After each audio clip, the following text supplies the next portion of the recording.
con, ragazza. Putain d'oignon. J'ai des mains faites pour l'or et elles sont dans la merde.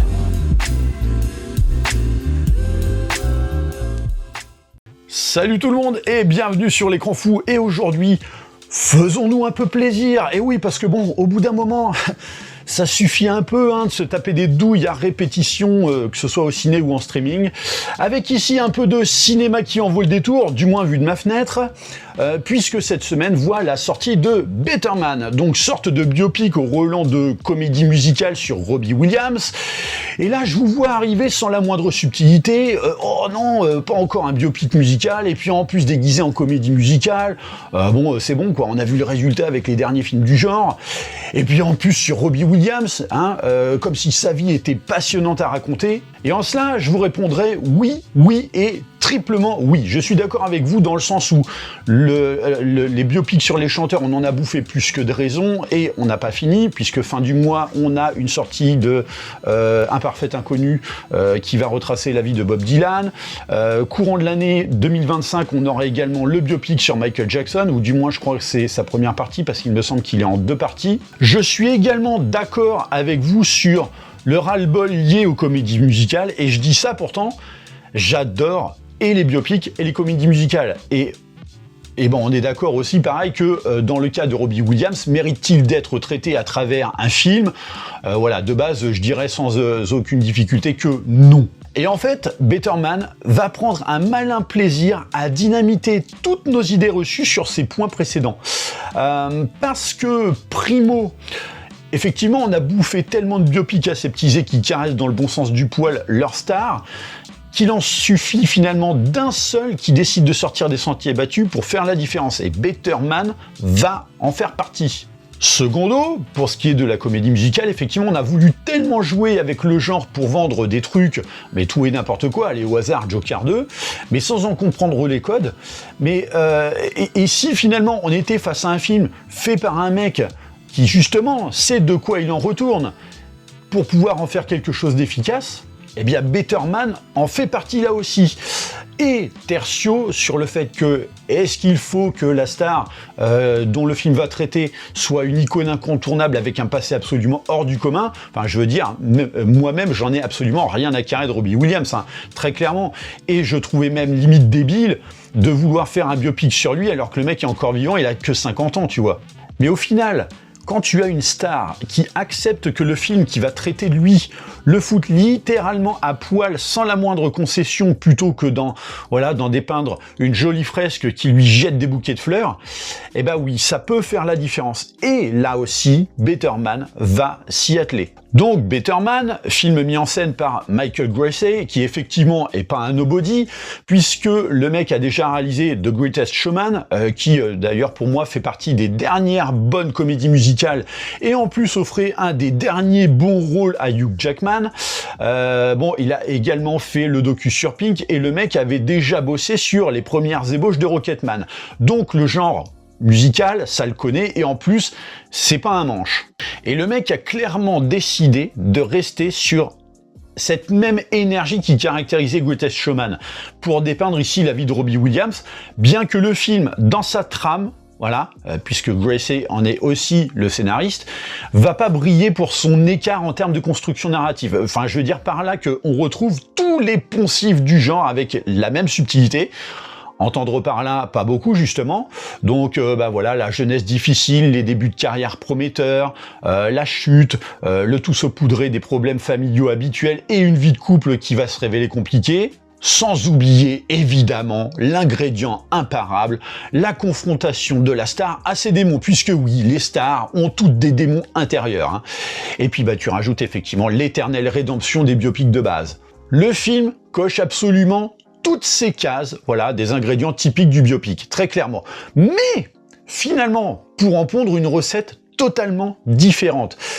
Résultat d'un ingrédient majeur qui fait ici l'écart avec le tout venant, et donc va jouer sur la caractérisation physique du personnage par une allure de singe. Et oui, effectivement, Robbie Williams, dans ce film, est représenté par un physique simien, qui est digne d'un personnage des derniers films de la planète des singes, voilà, donc de ces 15 dernières années. Et donc cette entité animale qui va plonger dans cette vie anglaise au style très à l'ancienne, notamment avec une photographie qui est assez granuleuse hein, pour dépeindre cette Angleterre modeste, d'où est issu en l'occurrence Robbie Williams. Et alors c'est vrai que au premier abord, on pourrait se poser la question de l'utilité du truc, voilà, de le caractériser via une allure de singe, si ce n'est d'y voir peut-être, voilà, avant tout vraiment un artifice grossier pour tenter de faire avaler commercialement une histoire qui n'aurait pas mérité pour autant un film. Je veux dire par là qu'on aurait bon nombre d'autres artistes à traiter avec des sujets bien plus intéressants. Oui, mais en fait, non. L'idée de le transcrire physiquement de la sorte, déjà, vient de Robbie Williams lui-même, estimant qu'il voulait que les gens le voient comme lui se percevait, donc pour reprendre ses mots, comme un être inférieur, quoi. Et en cela, c'est plutôt malin, même si je pense que ce n'est pas la seule raison. Il y a aussi le fait que Robbie Williams est quelqu'un de très égocentrique qui estimera rapidement que personne n'a le physique pour le jouer. Donc cette idée se présente effectivement comme un parfait compromis. Mais la question c'est, est-ce que ça a de quoi tenir sur la longueur? Eh ben en fait, oui. Et je prononcerai même le oui en lettres majuscules, quoi. Parce que déjà, la prouesse, c'est d'avoir su jouer à merveille vraiment sur l'anthropomorphisme du personnage, mais vraiment à fond les ballons pour faire interagir celui-ci avec de vrais gens, quoi. Là où par exemple ça marche pas spécialement dans les adaptations, par exemple live de Disney comme Mufasa, Le Roi Lion et j'en passe, et que ça marche justement dans les films La Planète des Singes, c'est ça, d'avoir un univers réaliste et palpable dans lequel faire évoluer tes personnages numériques. Et c'est pour ça que ici ça marche. Même si parfois, bon, ok, la texture du visage du singe peut être perfectible, j'en conviens, mais en exemple, quand Robbie Williams est censé être en couple avec Nicole Appleton, quand ils dansent, quand ils s'embrassent et tout, tu y crois, voilà. Mais t'en es arrivé même à un point où tu ne vois même plus le singe, voilà. Et c'est là pour moi que le truc fonctionne. Comme dans la cuisine, voilà, quand un ingrédient est peut-être un peu trop grossier en goût pour la recette, un peu trop fort, mais que tu sais que il est nécessaire pour obtenir un résultat jamais vu, et que finalement tu parviens à faire en sorte de le sublimer à tel point que le caractère corsé de son goût disparaisse et devienne plus subtil. Et bien là, en fait, c'est ça. Au bout d'un moment, t'as oublié que t'avais un singe devant les yeux en guise de star de la musique, quoi. Et c'est après coup, finalement, que tu te rappelles que, en fait, on a réussi à me faire gober jusqu'au bout, sans écœurement, le truc, alors qu'au départ, j'y croyais moyen. Et là où la pirouette fonctionne d'autant plus, c'est que elle est la meilleure manière d'aborder toutes les facettes du personnage de Robbie Williams. Et faire en sorte qu'on l'accepte. Parce que, de base, c'était pas le plus évident, ça. Puisque dans ce film, je le répète, et c'est une volonté du chanteur, à aucun moment il se dépeint comme une personne qu'on a envie d'aimer. Il sait qu'il est égocentrique, qu'il a pu être abject, et qu'il est un connard, hein. Bref, un personnage haut en couleur, mais sous tous les aspects. Et il le dit même à travers son personnage, jusque dans la dernière phrase du film, carrément. Et cette facette de singe, pour moi, c'est une manière de mieux le faire accepter au spectateur, tout en ne trichant pas sur sa personnalité. Et même, finalement, pousser à l'appréciation, malgré le tableau peu reluisant, dépeint et revendiqué. C'est là que je trouve l'idée et la performance très fortes.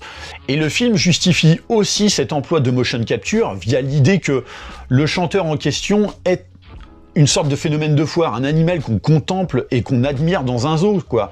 Ce qui colle aussi parfaitement avec l'idée que Robbie Williams était tellement dans l'excès à tous les niveaux qu'il en perdait le peu d'humanité qui lui restait. Donc au final, lui donner un aspect animal était paradoxalement la meilleure manière de le rendre psychologiquement humain. Et c'est peut-être là que réside justement le coup de génie du truc, même si, admettons, c'est peut-être pas l'intention de départ, mais en tout cas, c'est comme ça que ça fonctionne. Et que ça fonctionne super bien. Et cet aspect sert également beaucoup pour nourrir l'approche souvent métaphorique du film. Parce qu'effectivement, ça n'en manque pas. Voilà, de la traduction de contexte imagé souvent très forte, hein, comme une scène dans l'eau avec des paparazzis qui est absolument magnifique. Et puis plein d'autres, hein, d'ailleurs. Et formellement, oui, le film est assez puissant à plusieurs reprises, donc merci Michael Gracey, notamment via un plan séquence, enfin un faux plan séquence, mais totalement ahurissant dans les rues de Londres, qui va passer dans des bâtiments pour finir en flash mob sur Rock DJ. Mais l'énergie de la scène, c'est un truc de dingue comme on n'a pas vu depuis longtemps. Vraiment, mais... Enfin, pour moi, la scène à elle seule vaut le prix du ticket de cinéma, quoi. Alors pareil, une séquence elliptique de danse sur un bateau qui va traduire la relation entre Robbie et Nicole Appleton, et j'en passe, hein. Et mieux encore, le film va jouer sur le côté outrancier du personnage pour y inclure des notes d'humour, alors qui sont plutôt bienvenues et assez rafraîchissantes, mais qui ne dénaturent jamais l'esprit dramatique, parce que c'est placé quand il faut et où il faut, et que l'équilibre est vraiment suivi au gramme près, quoi. Alors, étonnamment, et je trouve ça très intelligent, oui, le film va reprendre évidemment des titres de la discographie de Robbie Williams, et souvent les titres phares.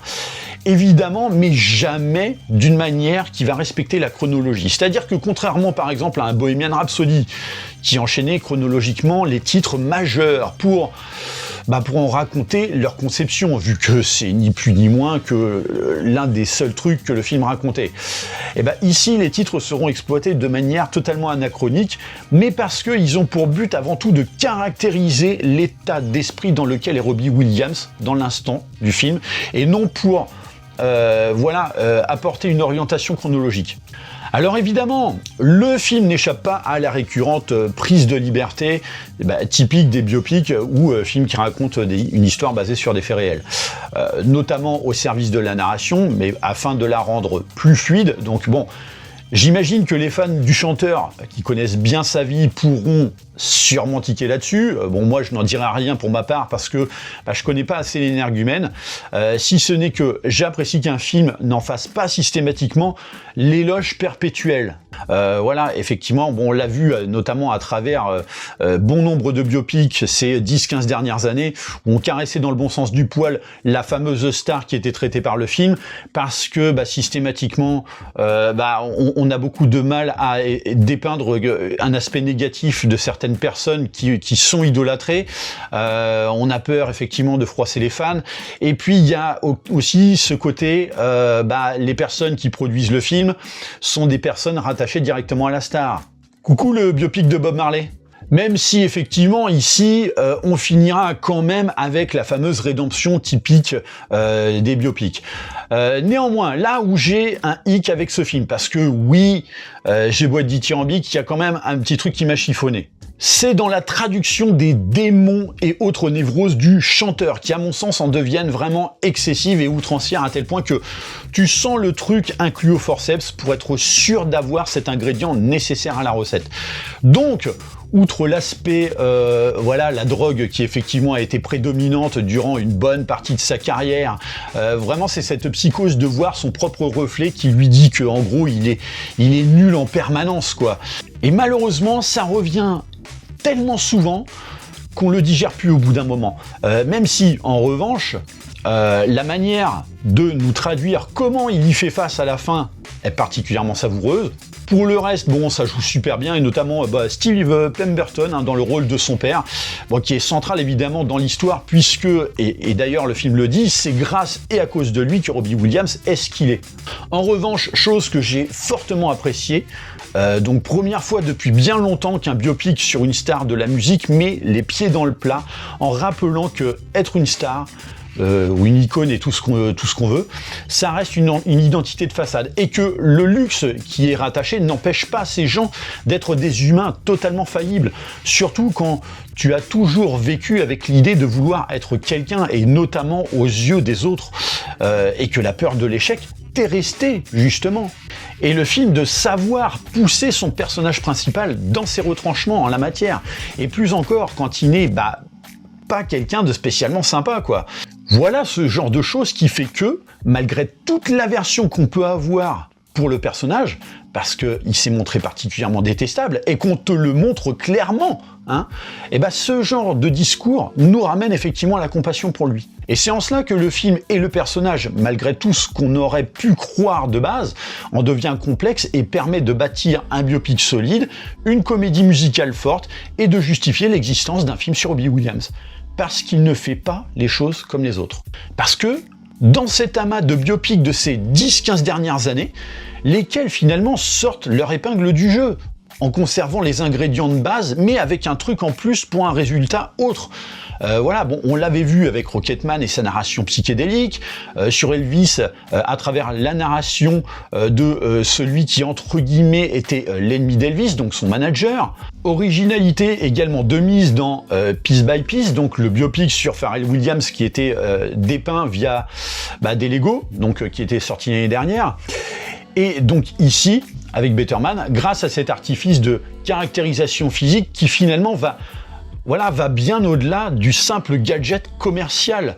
Et parce que Robbie Williams accepte aussi de se présenter avec humilité et sincérité, quitte à ne pas du tout être sympa avec lui-même, hein, et très franchement là-dessus, chapeau bas. Et puis que le réalisateur est quand même une pointure en la matière, et ce malgré sa filmo assez réduite, quoi. Donc oui, ça fait plaisir de pouvoir réapprécier un genre que pourtant j'ai commencé à craindre alors que je l'affectionne particulièrement, et plus encore quand il réussit à me convaincre autour d'un personnage dont pourtant de base je me fous complètement, quoi. Je veux dire, et pourtant voilà, je suis sorti du film, j'ai mis Rock DJ dans la bagnole, faut le faire, quoi. Donc voilà ce que j'avais à dire concernant ce Better Man, qui pour moi est vraiment des bonnes surprises de ce début d'année. N'hésitez pas à me dire dans les commentaires ce que vous pensez par rapport à tout ça. Bien sûr, pensez à liker et partager la vidéo. Pensez à vous abonner à la chaîne de manière à vous tenir informé des prochains contenus. Et comme d'habitude, moi je vous dis à très bientôt pour une prochaine vidéo. Allez, bye!